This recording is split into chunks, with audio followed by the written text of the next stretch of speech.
करते हैं question number 6। ठीक है, तो क्वेश्चन नंबर 6 में हमें क्या दिया, एक यूनिवर्सल सेट दिया और एक सेट ए दिया है और हमें पता करना है ए कॉम्प्लीमेंट। ठीक है, अभी देखिए, अभी तक आपको जितने भी क्वेश्चन आ रहे थे आपको कुछ रोस्टर फॉर्म में या सेट बिल्डर फॉर्म में क्वेश्चंस क्लियर था, पर इसमें आपको इन सेंटेंस आपको चीज़ें समझाइए, आपको उस चीज़ को इमेजिन करनी है, समझना है और फिर उसका कॉम्प्लीमेंट निकालना है। ठीक है, चलिए, यू एक यूनिवर्सल सेट है जिसमें set of all triangles in a plane. एक प्लेन में सपोज मान लीजिए हमारा 2D प्लेन है, ये जो बोर्ड है वो प्लेन रिप्रेजेंट कर रहा है फॉर एग्जांपल, तो इस प्लेन में जितने भी ट्राइंगल बन सकते हैं वो हमारा यूनिवर्सल सेट का हिस्सा है, ऑल द ट्राइंगल्स। ठीक है, चलिए यूनिवर्सल सेट क्लियर है। ए क्या है, A is a set of all triangles with at least one angle different from 60 degree. हमें पता करना है ए कॉम्प्लीमेंट। ठीक है, हमें ए कॉम्प्लीमेंट पता करना है तो हमें पहले ये पता करना है कि ए का क्या क्या हिस्सा है और ये पता करना है यू का क्या क्या हिस्सा है। फिर हमें ये पता करना है कि ऐसे कौन से एलिमेंट्स हैं जो यू का हिस्सा है पर ए का हिस्सा नहीं है। ठीक है, तो एक काम करते हैं, एक कंडीशन दी है डिफरेंट फ्रॉम 60 डिग्री। ठीक है, at least one angle different from 60 degree. हम पहले काम करते हैं, यूनिवर्सल सेट को ऐसे स्प्लिट करते हैं। ठीक है, 4 हिस्सों में, मतलब कितने केस हो सकते हैं ये समझते हैं। एक काम करते हैं, यूनिवर्सल सेट को डिफरेंट फ्रॉम 60 डिग्री वाले एंगल से समझते हैं। मतलब मान लीजिए कोई भी एक ट्राइंगल है, उसमें देखिए यहाँ पे आपने एटलीस्ट लिखा है तो एटलीस्ट को अपन स्प्लिट करते हैं। देखिए मतलब for example, no angle equal to 60 degree, पहला केस। दूसरा case, exactly one angle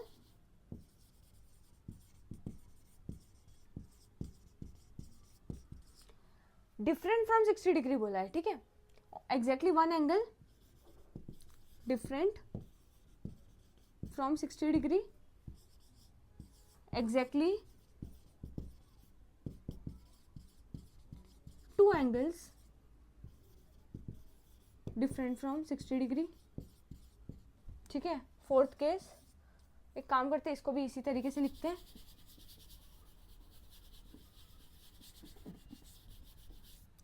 exactly one angle different from 60 degree, exactly two angle different from 60 degree, exactly 3 angles, मतलब ऑल एंगल्स, एग्जैक्टली 3 मतलब all angles different from 60 degree.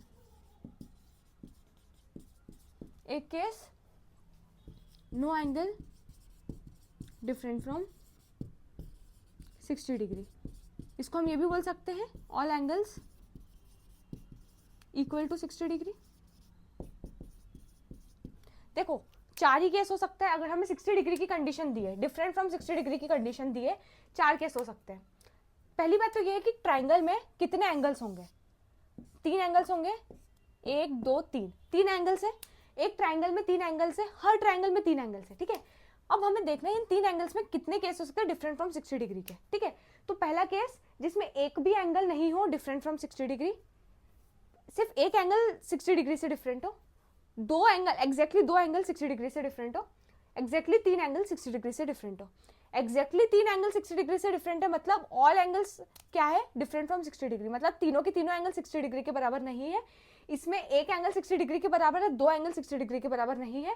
इसमें 2 angle 60 degree के बराबर है, एक angle 60 degree के बराबर नहीं है। और इसमें कोई भी एंगल 60 डिग्री से डिफरेंट नहीं है, मतलब सारे के सारे एंगल 60 डिग्री है। ठीक है, ये 4 केस के अलावा और कोई केस हो सकता है, नहीं हो सकता। अब हम ये समझते हैं कि हमारा सेट ए जो है, देखो ये जो 4 केस है, ये चारों केस यूनिवर्सल सेट का हिस्सा है। यूनिवर्सल सेट में सिर्फ यही 4 हिस्से आ सकते हैं, इसके अलावा कोई केस नहीं आ सकता। ठीक है, सारे केस इसमें कवर हो चुके हैं। अब हम ये समझते हैं सेट ए में कौन कौन से, इनमें से सेट इन चारों में से कौन कौन से सेट ए का हिस्सा होंगे। ठीक है, set of triangles with at least, at least का मतलब कम से कम, मतलब एटलीस्ट वन एंगल, मतलब at least one angle different from 60 degree.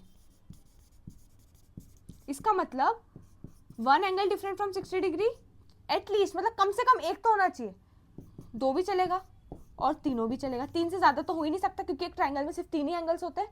ठीक है, तो 1 angle different from 60, 2 angles different from 60, 3 angles different from 60। ये पूरा की पूरा किसको रिप्रेजेंट कर रहा है, एटलीस्ट 1 एंगल डिफरेंट फ्रॉम 60, मतलब ये पूरा की पूरा ए को रिप्रेजेंट कर रहा है। ये सेट ए का हिस्सा हो गया। तो सेट ए के हिस्से में क्या क्या आया है, एग्जैक्टली 1 एंगल डिफरेंट फ्रॉम 60, ये भी आ गया, एग्जैक्टली 2 भी आ गया, एग्जैक्टली 3 भी आ गया। अब बचा क्या? अब देखो ये ए का हिस्सा हो गया, ये भी ए का हिस्सा हो गया, ये भी ए का हिस्सा हो गया, ठीक है। ये चारों यूनिवर्सल सेट का हिस्सा था, उनमें से ये 3 ए को रिप्रेजेंट कर रहा है। अब ए कॉम्प्लीमेंट क्या होगा? ए कॉम्प्लीमेंट यूनिवर्सल सेट का वो हिस्सा होगा जो ए के छोड़ के है, ए के अलावा जो भी यूनिवर्सल सेट का हिस्सा है वो ए कॉम्प्लीमेंट होगा।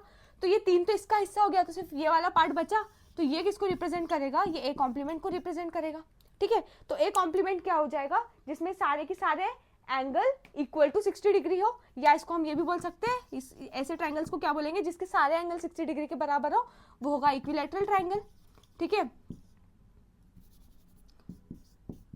ठीक है, चलिए इक्विलैटरल ट्रायंगल, तो हमारा ए कॉम्प्लीमेंट क्या होगा? हमारा ए कॉम्प्लीमेंट होगा set of all equilateral triangles which can be there in this plane, ठीक है। All the equilateral triangle of this plane will represent A complement. बात समझ में आ गई? तो कभी भी ऐसा कुछ भी क्वेश्चन आए, आपको देखने में हो सकता है कि आप अगर एटलीस्ट, एटमोस्ट, ऐसी कुछ भी चीज़ें आ रही है, तो आपको पहले ये जितने भी ए है, मतलब ए के कितने, यू के कितने स्प्लिट अप कर सकते हो, ठीक है, सारी कंडीशंस को, उस कंडीशन को फॉलो करना है जो ए में दी है, ताकि आप उसको कंपेयर कर पाओ, ठीक है। तो हमने इस कंडीशन के बेसिस पे यू को स्प्लिट किया। कितने केस बन पा रहे थे? हमारे इसमें 4 केस बन पा रहे थे, उसमें से 3 केस ए को रिप्रेजेंट कर पा रहे थे, तो बचा क्या? ए, जो भी एक हिस्सा बचा वो ए कॉम्प्लीमेंट को रिप्रेजेंट करेगा। तो इस टाइप से कुछ भी क्वेश्चन आए, एटलीस्ट का मतलब कम से कम एक तो आना चाहिए, ठीक है। कम 1 लिखा है, एटलीस्ट 1 मतलब कम से कम एक आना चाहिए, तो 2 भी चलेगा, 3 भी चलेगा। अगर लिखा होता एटमोस्ट 2 या एटमोस्ट 1 की बात करते हैं, एटमोस्ट 1 मतलब ज्यादा से ज्यादा एक, मतलब या तो 0 या 1। एटमोस्ट 2 होता तो 0 भी चलता, 1 भी चलता, 2 भी चलता, पर 2 से ज्यादा नहीं, क्योंकि एटमोस्ट लिखा है। तो एटमोस्ट और एटलीस्ट का आपको डिफरेंस पता होना चाहिए, ठीक है। तो आई होप ये वाला क्वेश्चन आपको क्लियर होगा।